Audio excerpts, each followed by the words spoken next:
మొదటగా ప్రపోజ్ చేసింది నేను కాదు, ఆ ప్రియుడే తన ప్రేమ వ్యక్తపరిచే.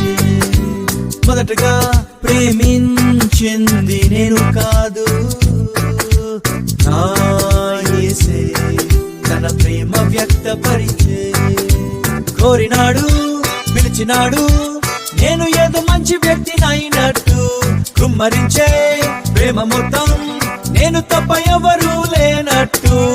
ఆకాశాన తనలో తాను పరిపూర్ణునిగా ఉన్న ప్రభువుకు భూమిలో నాపై ప్రేమ ఎందుకో. ఏమీ తిరిగి ఇవ్వలేని ఈ చిన్న జీవి పైన ప్రభువుకు అంత ప్రేమ దేనికో. ఇంత గొప్ప ప్రేమ రుచి చూసాక నేను ప్రేమించకుండా ఎట్లా ఉంటాను?